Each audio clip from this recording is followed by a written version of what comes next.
नमस्ते। आज हमारे पास एक ऐसी किताब है जो एक बहुत बहुत बड़ा दावा करती है, breaking the habit of being yourself. Hmm. इसका जो मेन आइडिया है वो ये है कि हमारे विचार हमारी हकीकत बनाते हैं। हाँ। अब ये सुनने में तो अच्छा लगता है, लेकिन सवाल ये है कि क्या क्या सच में सिर्फ अपनी सोच बदलकर हम अपनी पूरी जिंदगी, मतलब अपनी सेहत, अपनी आर्थिक स्थिति, सब कुछ बदल सकते हैं? बिल्कुल, और ये सवाल बहुत जरूरी है क्योंकि ये सिर्फ अच्छा सोचो अच्छा होगा वाली बात नहीं है। अच्छा। इस किताब की सबसे दिलचस्प बात यह है कि ये क्वांटम फिजिक्स, न्यूरोसाइंस और मेडिटेशन को एक साथ लाती है ओके। और एक बहुत ही प्रैक्टिकल तरीका पेश करती है। ये एक तरह का मैनुअल है जो बताता है कि हम अपनी पुरानी अनचाही आदतों और भावनाओं के जाल से बाहर कैसे निकलें। मतलब ये विज्ञान और अध्यात्म का एक कॉकटेल जैसा है। ये तो दिलचस्प होने वाला है। चलिए फिर इसी आइडिया की गहराई में उतरते हैं। चलिए। तो शुरुआत करते हैं सबसे बड़े और शायद सबसे अजीब लगने वाले विचार से। हम्म। किताब कहती है कि हमें विज्ञान के पुराने नियमों को भूलना होगा। हम्म। जैसे देकार्त और न्यूटन मानते थे कि हमारा दिमाग, हमारी चेतना और ये बाहरी दुनिया, पदार्थ। हाँ पदार्थ, ये दोनों बिल्कुल अलग अलग चीजें हैं। हाँ, वो एक मैकेनिकल दुनिया थी, मतलब जहाँ हर चीज पहले से तय थी। लेकिन फिर आइंस्टाइन आए। E is equals to mc² के साथ। हाँ, और उन्होंने बताया कि ऊर्जा और पदार्थ असल में एक ही चीज के दो रूप हैं। और उसके बाद तो क्वांटम फिजिक्स ने सब कुछ ही बदल दिया। क्वांटम फिजिक्स ये हमें बताता है कि सबसे छोटे लेवल पर, जिसे हम पदार्थ कहते हैं, वो असल में ठोस है ही नहीं। नहीं है। नहीं, वो सिर्फ संभावनाओं का एक विशाल समुंदर है, एनर्जी की तरंगों की तरह। ओके। क्वांटम फील्ड और संभावनाओं का समुंदर, ये शब्द थोड़े भारी लग सकते हैं। क्या हम इसे और आसान भाषा में समझ सकते हैं? बिल्कुल। मतलब क्या किताब ये कह रही है कि हकीकत एक तरह की कच्ची मिट्टी है और हमारे विचार वो हाथ हैं जो उसे आकार देते हैं? वाह, क्या खूबसूरत तरीके से कहा आपने। बिल्कुल यही बात है। अच्छा। क्वांटम फिजिक्स का एक बेसिक सिद्धांत है ऑब्जर्वर इफेक्ट। Observer effect. इसका मतलब है कि ये जो एनर्जी की तरंगे हैं, ये तब तक कोई ठोस रूप नहीं लेती जब तक कोई ऑब्जर्वर यानी देखने वाला उन पर ध्यान केंद्रित नहीं करता। और वो ऑब्जर्वर हम हैं, हमारी चेतना। बिल्कुल। सबसे हैरान करने वाली बात यही है कि वो ऑब्जर्वर हम हैं, हमारे विचार हैं, हमारा ध्यान जिस भी संभावना पर टिकता है वो हकीकत में बदलने लगता है। अरे, ये तो बहुत बड़ी बात है। मतलब हम सिर्फ अपनी जिंदगी के दर्शक नहीं हैं, हम एक तरह से डायरेक्टर भी हैं। हाँ। ये विचार ही अपने आप में किसी का दुनिया देखने का नजरिया बदल सकता है। किताब में इसका कोई सबूत भी दिया गया है। हाँ बिल्कुल। डीएनए पर किए गए एक प्रयोग का जिक्र है। डीएनए पर, हाँ, और वो प्रयोग बहुत महत्वपूर्ण है। उसमें ये पाया गया कि जब लोगों ने सिर्फ डीएनए को बदलने का विचार किया तो कुछ खास असर नहीं हुआ। ओके। और जब उन्होंने सिर्फ ऊंची भावनाएं जैसे प्यार या आभार महसूस की, तब भी कुछ नहीं बदला। लेकिन जब उन्होंने एक साफ इरादे यानी विचार को एक ऊंची भावना के साथ जोड़ा, तो वो डीएनए के स्ट्रैंड्स के आकार को बदलने में कामयाब रहे। सच में? मतलब उसे खोल या कस सकते थे सिर्फ सोच और भावना से? हाँ। वाह। तो ये एक तरह का फॉर्मूला हो गया, साफ इरादा प्लस ऊंची भावना इक्वल्स टू हकीकत पर असर। एग्जैक्टली। सोचना या सिर्फ महसूस करना काफी नहीं है। बिल्कुल। और यहीं से किताब का एक मुख्य सिद्धांत सामने आता है। क्या है वो? हमारे विचार एक इलेक्ट्रिकल सिग्नल की तरह है जो हम इस क्वांटम फील्ड में भेजते हैं, और हमारी भावनाएं, वो क्या करती हैं? वो एक मैग्नेटिक चार्ज की तरह है जो घटनाओं को, अनुभवों को हमारी ओर खींचती हैं। अच्छा, इलेक्ट्रिकल और मैग्नेटिक। एक सिग्नेचर बनाते हैं। ये हमारा स्टेट ऑफ बीइंग यानी हमारे होने की अवस्था है। तो जैसा हम होते हैं वैसी हकीकत को अपनी ओर खींचते हैं। बिल्कुल। तो ये एक तरह का पर्सनल ब्रॉडकास्ट सिग्नल है जो हम हर पल यूनिवर्स में भेज रहे हैं। ये सिर्फ पॉजिटिव सोचने से कहीं ज्यादा गहरी बात है। बहुत गहरी। इसका मतलब है कि अगर कोई अमीर बनना चाहता है तो उसे सिर्फ पैसों के बारे में सोचना नहीं है, बल्कि उसे उस इंसान की तरह महसूस करना है जिसके पास पहले से ही सब कुछ है। वो आत्मविश्वास, वो सुकून, वो उदारता। ये तो बहुत मुश्किल लगता है। मुश्किल है क्योंकि हम सालों से इसका उल्टा करने के लिए प्रोग्राम किए गए हैं। और यहीं पर हम अपने अगले हिस्से पर आते हैं। अगर हमारे पास ये अद्भुत शक्ति है तो हम में से ज्यादातर लोग एक ही जैसी जिंदगी में क्यों अटके रहते हैं? किताब इसे कहती है आप होने की आदत, और शायद यही वो सबसे बड़ी आदत है जिसे हमें तोड़ना है। इसकी जड़ हमारे दिमाग और शरीर की बनावट में है। हम सर्वाइवल मोड में जीने के आदी हो गए हैं। सर्वाइवल मोड मतलब जीतोड़ संघर्ष की स्थिति। हाँ, जैसे हमारे पूर्वज किसी खतरनाक जानवर को देखते थे तो उनकी बॉडी में स्ट्रेस हार्मोन्स रिलीज होते थे। लड़ने या भागने के लिए। हाँ, फाइट या फ्लाइट। आज हमारे सामने वैसे जानवर तो नहीं है, लेकिन हमारा शरीर ट्रैफिक जैम, बॉस की डांट या भविष्य की किसी चिंता पर भी वैसी ही प्रतिक्रिया देता है। बिल्कुल। शरीर के लिए एक बुरी याद या भविष्य का डर भी उतना ही असली है जितना कि सामने खड़ा एक शेर। अच्छा। और जब हम लगातार इस सर्वाइवल मोड में रहते हैं तो हमारा पूरा ध्यान सिर्फ 3 चीजों पर सिमट जाता है। वो क्या है? हमारा शरीर, क्या मैं ठीक हूँ? हमारा माहौल, मेरे आसपास क्या खतरा है? और समय, मेरे पास कितना कम समय है। हम बाहरी दुनिया के गुलाम बन जाते हैं। और इससे भी बुरी बात यह है कि हमें इन स्ट्रेस पैदा करने वाले केमिकल्स की लत लग जाती है। लत मतलब एडिक्शन, जैसे सिगरेट या शराब की। हाँ, हमें गुस्सा, डर या दुख की लत लग सकती है। हमारा शरीर इन भावनाओं का, इन केमिकल्स का आदी हो जाता है। ये तो काफी परेशान करने वाली बात है। किताब में आइडेंटिटी गैप का भी जिक्र है। हाँ, आइडेंटिटी गैप, ये वो फासला है जो हम दुनिया को दिखाते हैं और जो हम असल में अंदर से महसूस करते हैं उसके बीच होता है। अच्छा, तो ये वो एहसास है जब कोई सोशल मीडिया पर खुशी वाली तस्वीरें पोस्ट कर रहा है लेकिन अंदर से बिल्कुल अकेला महसूस कर रहा है। एकदम सही। वो जो एक मुखौटा हम सब कभी-कभी पहनते हैं अपनी असुरक्षा को छिपाने के लिए।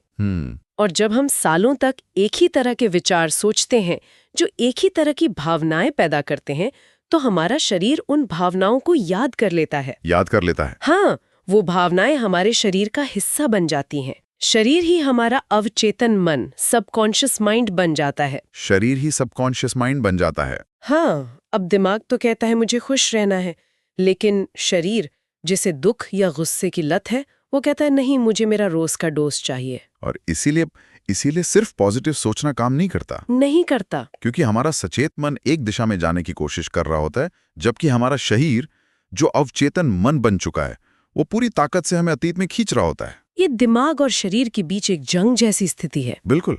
और इस जंग को जीतने के लिए हमें शरीर को फिर से एजुकेट करना होगा। उसे एक नए मन की आदत डालनी होगी। तो अगर हमारा शरीर ही पुरानी भावनाओं का आदी हो चुका है तो ये तो एक बहुत बड़ी दीवार है। सिर्फ इच्छा शक्ति से तो ये टूटेगी नहीं। नहीं टूटेगी। तो क्या किताब इस चक्र को तोड़ने का कोई प्रैक्टिकल रास्ता बताती है? इस जाल से बाहर कैसे निकलें? हाँ, और यहीं पर किताब का सबसे महत्वपूर्ण हिस्सा आता है। ये सर्वाइवल की अवस्था से क्रिएशन यानी सृजन की अवस्था में जाने का रास्ता बताती है। क्रिएशन की अवस्था। और इसका पहला कदम है नोबडी, नो थिंग, नोवेयर और नो टाइम में जाना। एक मिनट, ये सुनने में तो बहुत अजीब लग रहा है। नोबडी बनने का क्या मतलब है? इसका मतलब है अपनी पहचान से, अपने शरीर से, अपने माहौल से और समय की पकड़ से कुछ देर के लिए आजाद हो जाना। ये वो अवस्था है जब आप अपने शरीर की जरूरतों या कल की चिंता के बारे में नहीं सोच रहे होते। आप सिर्फ शुद्ध चेतना बन जाते हैं। जैसे कोई कलाकार कुछ बनाते समय या कोई एथलीट खेलते समय खुद को भूल जाता है। बिल्कुल, वो पूरी तरह से उस पल में होता है। और यहाँ पर ध्यान यानी मेडिटेशन की भूमिका आती है ना? एग्जैक्टली। किताब में जो मेडिटेशन सिखाया गया है उसका मकसद सिर्फ शांत होना नहीं है। तो क्या है? उसका मकसद है अपने अवचेतन प्रोग्राम्स के बारे में जागरूक होना।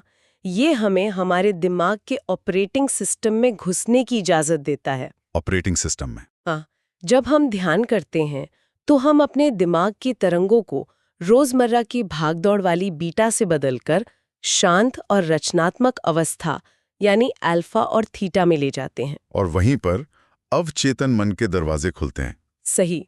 तो ये एक प्रक्रिया है।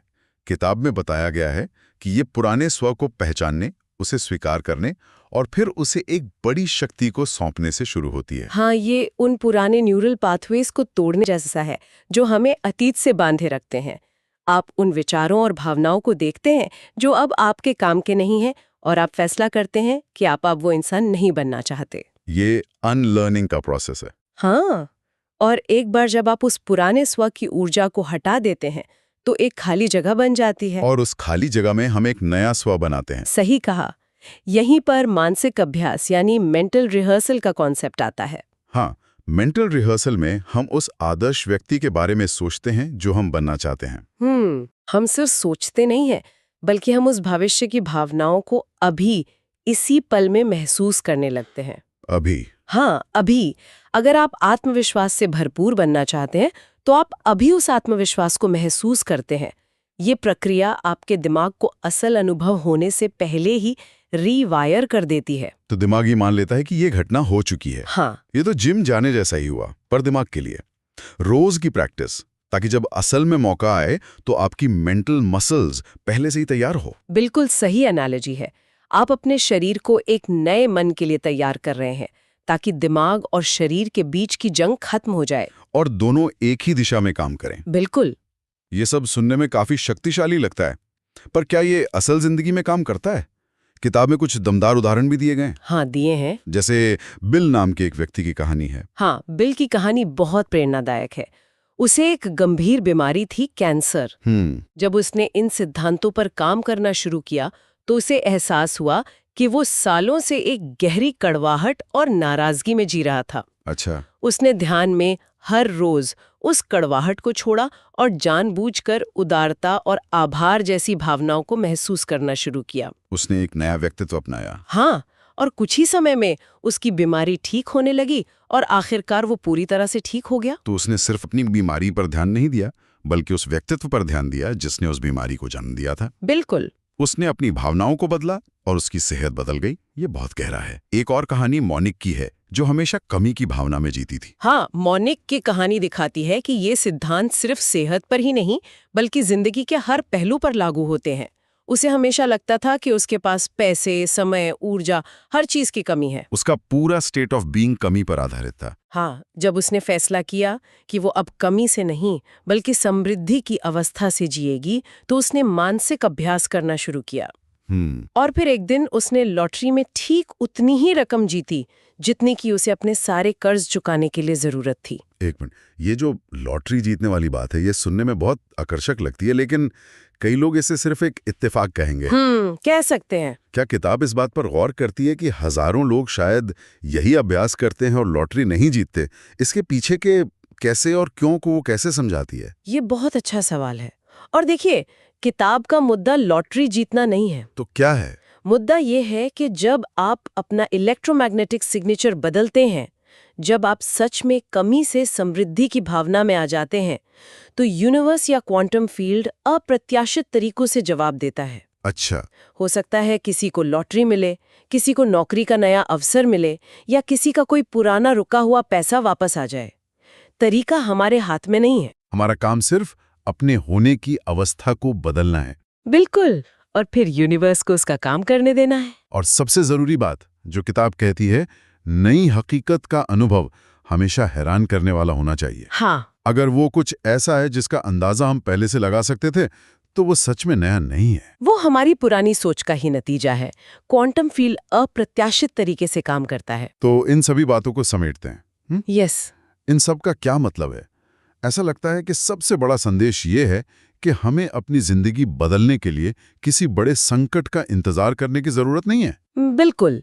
हम दुख और पीड़ा से भी सीख सकते हैं और खुशी और प्रेरणा से भी। हम सचेत रूप से अपने उस स्व को अलविदा कह सकते हैं जो अब हमारे काम का नहीं है, और हर रोज एक नया बेहतर स्व बना सकते हैं। ये परिस्थितियों का शिकार बने रहने के बजाय अपनी जिंदगी का निर्माता बनने के बारे में है। सही कहा। और ये सिर्फ एक बार की बात नहीं है, ये एक लगातार चलने वाली प्रक्रिया है।